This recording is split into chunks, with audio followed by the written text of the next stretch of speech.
EM Weekly is starting right now.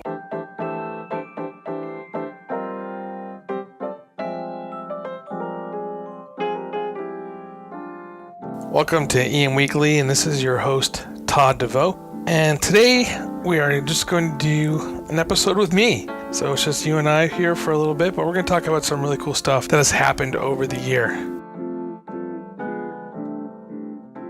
Well, everybody, 2017 has turned out to be quite a year.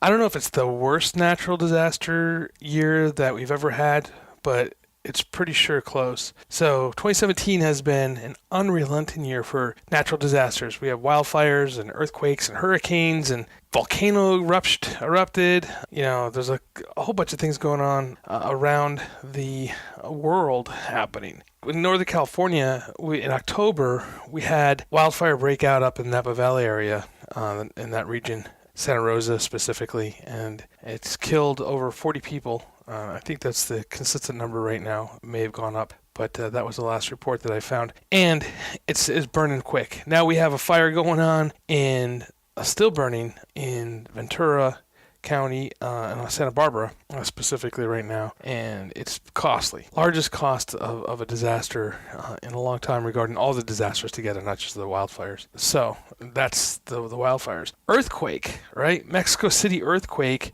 on the 30-year anniversary of the Mexico earthquake before, and it was crazy that happened right after a drill that the earthquake occurred. So it was 8.1, and it was killing dozens, and so that's what happened. And then, so that's the Mexico City earthquake. Puerto Rico gets hit with a large Hurricane Maria. And Puerto Rico, not only did it hit Hurricane Maria, but they also had Rita that hit them. It was like a couple weeks prior to that as well. So Puerto Rico is still recovering, and it's going to be forever, and we're still working on that. Florida and the Northern Caribbean, like I just said, was hit by Irma, and so, that slammed into them. And just a couple weeks prior to that, Texas was hit with Harvey. Hurricane Harvey was the first major storm to make landfall in the U.S. in 2017. And it caused catastrophic flooding in Houston as well as surrounding areas. So the rain just kept sitting there and just raining and raining on them. So not only was it a hurricane event, a wind event, it was a water event with the deluge of water that was running over it. So globally, we're talking $360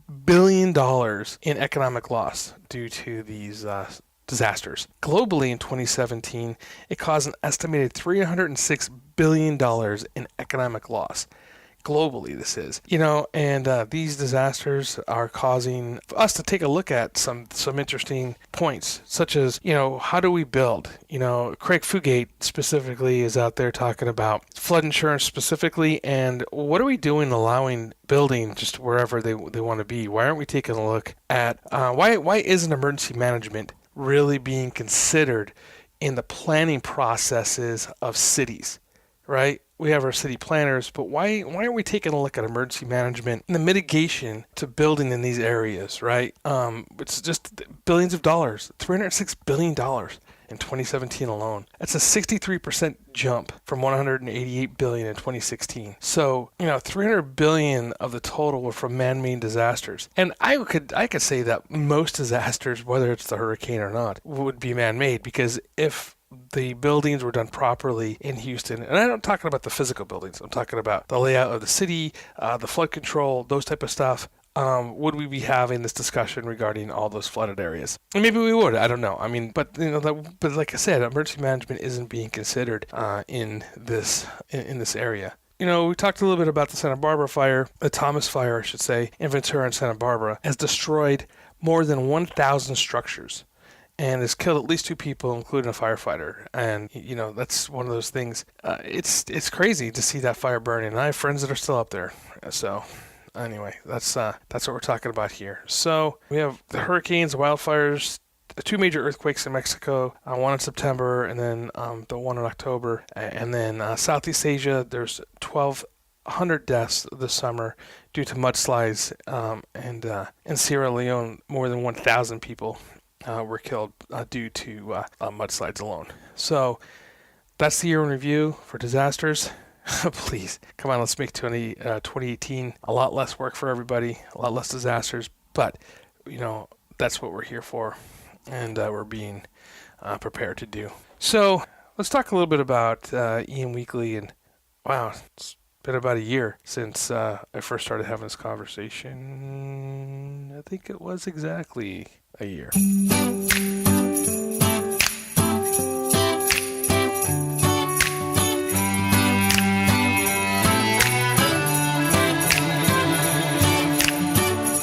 There's a bright star shining tonight I have never seen before.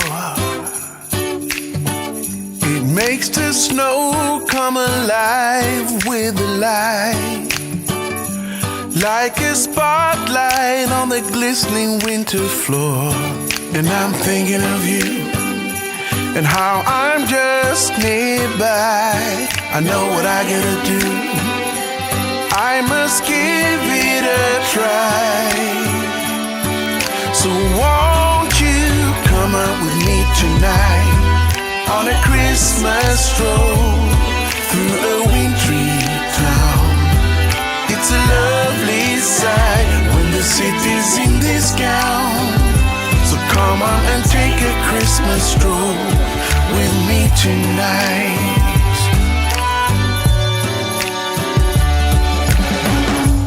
We can take a shortcut through the park, walk real close, holding hands there in the dark. Have some hot chocolate in a deli store. Now doesn't that sound like something worth opening the door for? So won't you come out with me tonight on a Christmas stroll through a wintry town? It's a lovely sight when the city's in this gown. So come on and take a Christmas stroll with me tonight. Life is much too short to let it pass us by.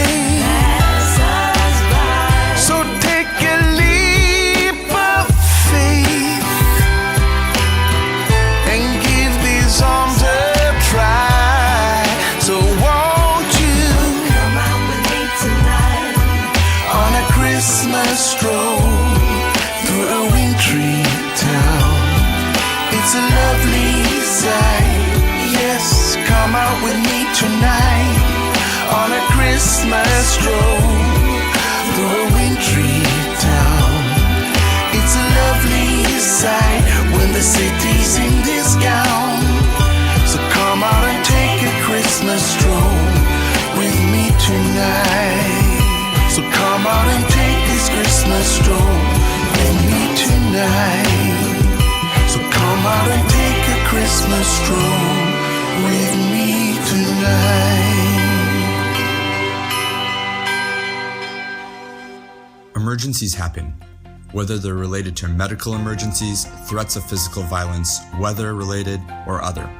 One of the most difficult things during an emergency is to find help and quickly and efficiently communicate with all parties, regardless of whether you're an administrator, law enforcement, or the end user.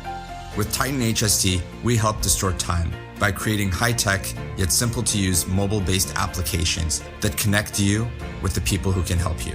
At Titan HST, we believe in the power of people. Hi, this is Todd De Voe from EM Weekly. If your company is in the emergency management and response space, EM Weekly is a place for you to advertise. Each week we bring in experts in emergency management, response, and leadership from around the world, and they're here to share their best practices. Our listeners are eager to learn about new products and ideas, so this is the space for you. For more information, please contact Brian at brian@emweekly.com.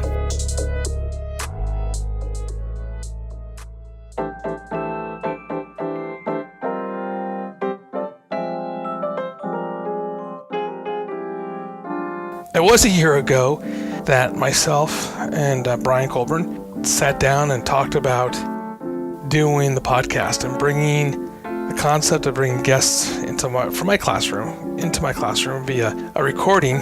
And then he said, well, why don't you just do a podcast and open it up to everybody so everybody can hear what's going on. So I thought about it, spoke to some friends in the industry about, what a podcast would do and how we can make this a community. And they all encouraged me to go forth and do so. So Maria Arredondo, she's one of them. Steve Rodriguez is another one. Raul Morales, another guy, who all thought this was going to be a great idea. So I went forth and started doing the podcast. I wasn't really sure what this was going to look like. So I went and bought some equipment, and starting in April, we went live. So I recorded a few podcasts or a few episodes, and we went live in April. And we've been going since and growing. It was awkward for me at first to get used to doing it, and it was a lot of fun too to get to talk to some really interesting guests. Some of the highlights is Ella Stanley, past president of the International Association of Emergency Managers, the former emergency manager for the city of Los Angeles. Of course, Administrator Craig Fugate was an awesome interview. The interview with David Marquet of Turn This Ship Around, I thought was a really a fun interview. Getting to talk to him about his leadership style and how that really kind of changed some ideas of the bottom-up, top-down, or I should say top-down leadership to a bottom-up, top-down, and all-around leadership, that everybody has a role in the organization that's just as important as the others, and that the decision-making has to be at the lowest level. So I thought that was a really cool interview. I got to make some friends during this time, during doing the interviews and meeting people, and it was great to go to the International Association of Emergency Managers Conference and get to meet a lot of people over there that listen to the podcast, which is really kind of blew my mind away a little bit here. And I got to meet some new friends over there, and some decisions I made throughout. One of the big decisions that I made this year is that I got accepted, and I accepted the offer of going through the Emergency Management PhD program through Capella University. So I'm excited about that as well. So that's kind of where we're going. I do need to make a correction. Last week I talked about Michael Curran, who is a nurse, and I stated he is the emergency manager for a hospital, and I stand corrected. Michael kindly told me, he said, "Oh, I'm not the emergency manager." Although that's the field that he's looking to get into, and he's on some committees, and he's really thinks it's really important. But at the same time, he's out there making connections in the field of emergency management, learning everything he could possibly learn about emergency management in the hospital setting. And regardless of whether he's actively the emergency manager or not, I brought an episode to EM Weekly based upon a question that he asked. And so, Michael, I do apologize for misstating your position. And he wanted to be clear that he's not the emergency manager, not because of anything else, that he just doesn't want people to feel that he's misrepresented himself. So I do apologize for that, and I think that's important. That being said, I want to talk a little bit about stress for EM and emergency responders during the holidays. And this time of year, these responses become a little more crucial, I suppose. Not that they're not during the rest of the year. I think just today, during the holiday season, they come into play a little bit more just because of what's going on.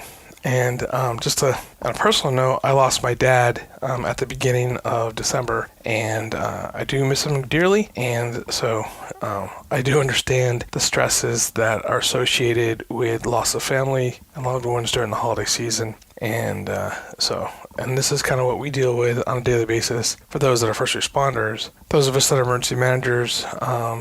During the fires that are happening specifically in Southern California, or Central California, I guess. That's Ventura. So Ventura County, those that happened in Los Angeles County as well, those that are still going on in Santa Barbara, in that area, understanding what the loss is right now during this holiday season. And our hearts have to be with the people that have lost during this time. And they're putting things together. So, even those that are recovering in Florida and in Texas and also in Puerto Rico, we have to think about them as well during the season of the holidays and what they're doing, and the first responders and emergency managers that are working tirelessly over there. So think about those guys that are fighting the fires in California again, the men and women that are out there doing it. And again, I kind of mentioned it last time, but I just want to give a special mention to Randy Steiner. He's a friend of mine. He is the deputy regional manager or regional administrator for Cal OES in Southern California, and he has been deployed basically since the fire started in Napa County. And he's only had a couple times where he's able to come home and see his family. And I was just texting back and forth with him today, Randy. And yeah, he's out there doing it still. So Randy, keep your head up, brother. It has to end, right? The fires have to stop at some point. Whether they make it to the ocean and stop, or we get to get control of them, stop them. At some point, they're going to stop, and you're going to be able to go home and see your wonderful family. Also, we did a piece, and we posted a piece in the blog from Thomas Henke on diversity and emergency management. And if you remember the conversation I had with Ella Stanley, we talked a little bit about that as well, of encouraging people and students of emergency management to get into the field. It is a dynamic field, it's a growing field, and there's space for everybody. And I think that I'd love to see a lot more diversity in emergency management. And if you remember, we talked to Donna Boston, we talked a lot about women in emergency management and how that's a growing field for women that want to get into emergency management. And I think that's an exciting thing. And the cool part about what I see here too, the trends, is that it's no longer just, as somebody said gracefully the other day in one of the posts on Facebook that we're having a conversation, said it's a retread of paramedics, EMTs, firefighters, and police officers that are getting into emergency management. Now, I have to say, maybe I'm one of those guys who is a retread, I suppose. I like to say that I chose direction differently in 2005, going from EMS fire to emergency management. It was a conscious decision to go that direction. But I understand what they're saying, because in the past, it was always the guy or gal who could type well or was a collateral duty. And you're seeing a trend going away from the concept of the collateral duty to the true professionalization of emergency management through things like the CEM, the Certified Emergency Manager Program of IEM, the Professional Development Series that FEMA has, the FEMA Emergency Manager classes that the Naval Postgraduate School holds as well, programs that different states have specifically with qualifying people in the role of the emergency manager. And whether the education that you get is a formal education, whether you've been brought up in a system without a formal education or just experience, those type of things really make this career a dynamic career. And it's open for people who are really interested and really want to learn and become true practitioners of emergency management and the role that it plays. And emergency management, and the concept of it, is growing as well, of not just the typical civil defense stuff that happened back in the 1950s, where our history comes from. The emergency management field also encompasses homeland security type things, grants. It goes into specific roles of the recovery, of the mitigation, of the planning, of the exercises. There's a piece for everybody in there as well. And even like disaster recovery, business continuity in the true sense of the word of business continuity, of getting cities and schools, hospitals up and running again after the disaster, of how do we keep giving services to the public. And the idea of business continuity is really falling under the fold of emergency management, right or wrong. It's not a value judgment here, just it is what it is at this point. So you see this happening around. So I think that not only is the diversity of people, of their race or their ethnic background or their sex or their gender or their whatever, it's also the diversity in their skill sets. Of GIS is another one that's growing in that area, of their skill sets that are going in. Now, speaking of GIS, Malcolm Lanham sent me a message asking about education and where he should concentrate. And I'm never going to give an answer of where people should concentrate their education, but what I will say to people is, what is their area of interest? Right? So just like we're talking about the diversity in the roles of emergency managers, where does your interest lie? So for instance, if you like planning, I would really go planning heavy in your education, right? In this case, Malcolm was talking about GIS versus public health versus security, and they're really very different realms of things. And, so we kind of talked about that a little bit, and he made a decision, and it's not to me to say which way he decided to go. But, I think that looking at what your interests are and what the growing trends are really help you decide which direction that you really want to go into as far as education goes. And I really think, that's key, into everything that's happening here with emergency management. Now, like I've stated before, I teach emergency management at a local community college, and so I run across students all the time that ask this question about how do I get into EM. And again, there's so many different avenues to get into emergency management that, whether you're volunteering with organizations like the American Red Cross, the Team Rubicon, the Salvation Army, your other local VOEDs and COEDs, that get you doing that experience as far as responding goes, as in different functions, or getting involved in churches, colleges, hospitals, large organizations like that, schools. I think the clubs, things like this, that can get you experience as far as responding to and helping out in disasters. Organizations like CERT, Community Emergency Response Team, or your large animal rescues, your search and rescue teams, things like that help you get into emergency management as well. For those of you that are out there as emergency managers, I would ask you to seek out students that want to become emergency managers and give them opportunities to shadow and or intern with you in your department, because we need to grow, again, the professionalism of this of emergency management. We need to grow it. And I think we could do this through getting our students into roles, shadowing or even volunteering, internships, those type of things, I think are key to growing our organizations and growing the community. And again, that's what this is all about. So, for more fun stuff, I did a poll earlier about what Christmas gifts would be great for our emergency managers. And so some of the things that were on there were coffee, more trained staff, a USB, and people were able to write things in here as well, a USB solar charger, phone for adapter kit, big screen TV, a Dell Latitude E6420XFR, that's very specific, a book, a survival crate, or socks. I like socks. So anyway, that being said, coffee,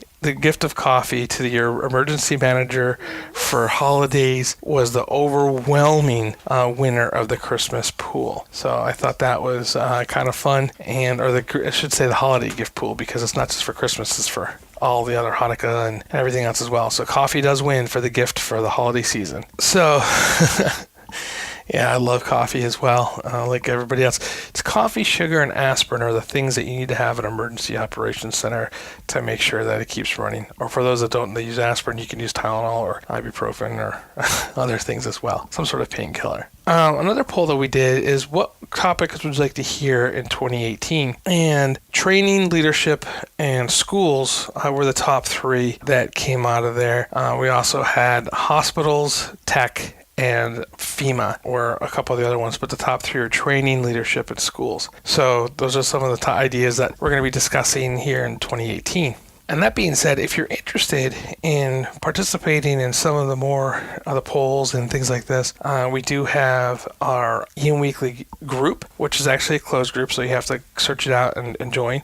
You can find it at the EM Weekly page on Facebook as well. You can join both. I'd love to have you guys there, and so it'd be great to increase the membership and just to see what people have to say about what's going on with emergency management. Like I said before, this here is a community that I am creating here, that we're creating. So I would love to have more people involved in EM Weekly, and just make this, where we could talk back and forth to each other.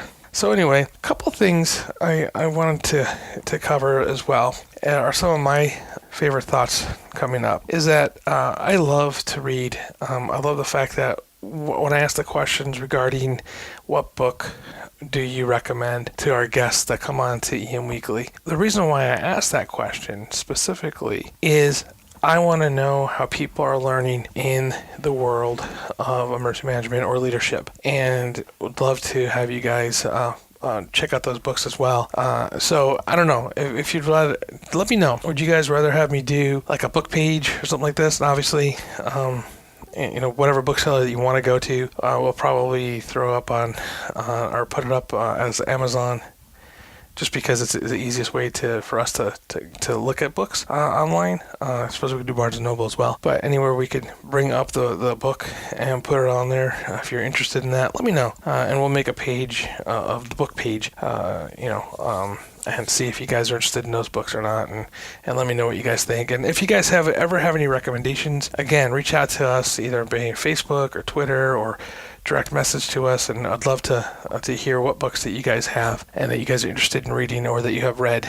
There is on Facebook an emergency management book club, I think it's called the book club, and I'm a member of it, and it's a lot of fun sharing information back and forth there. So if you are interested in books, you should look for the emergency management book club on Facebook, and you can get more involved that way with the books.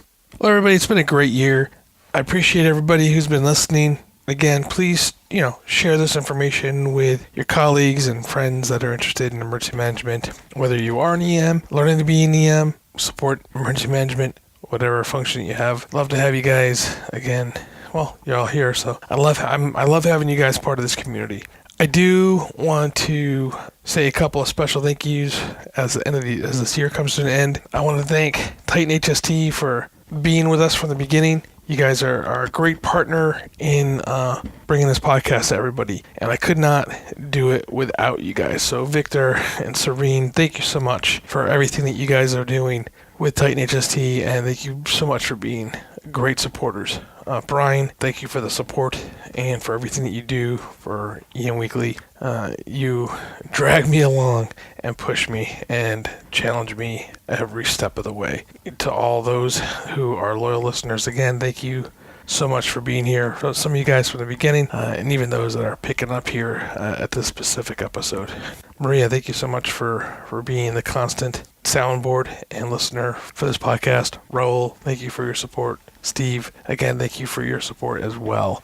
You guys have all been there with us from the beginning, and I do really appreciate it, very much so. Those are just the name of a few. There's many, many more people out there that are supporting us, and I do appreciate everything that you guys say. All those that are members of EM Weekly group, keep up making me smile. It's been a pleasure sharing this stuff with you guys and your comments that you have in the group. And if you guys aren't part of the group, come on over, because there are some fun things that are being said and done over there.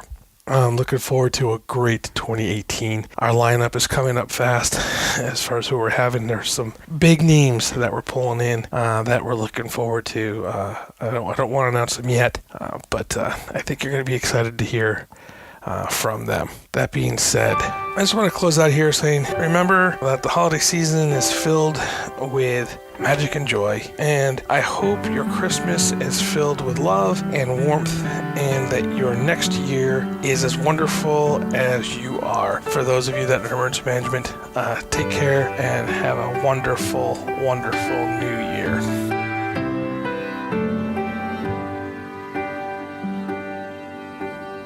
In the quiet evening, snow is falling, and from every window shines a light. Somewhere in the distance, drums are calling, but no one heeds their call tonight.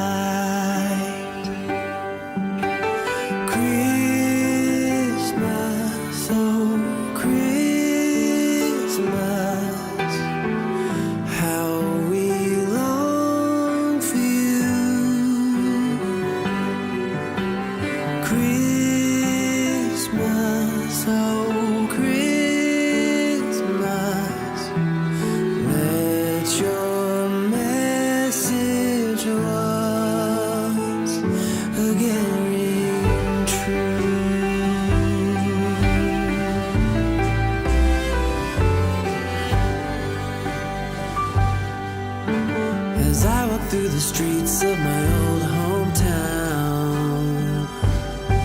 I hear sleigh bells ringing in the air. There are Christmas decorations all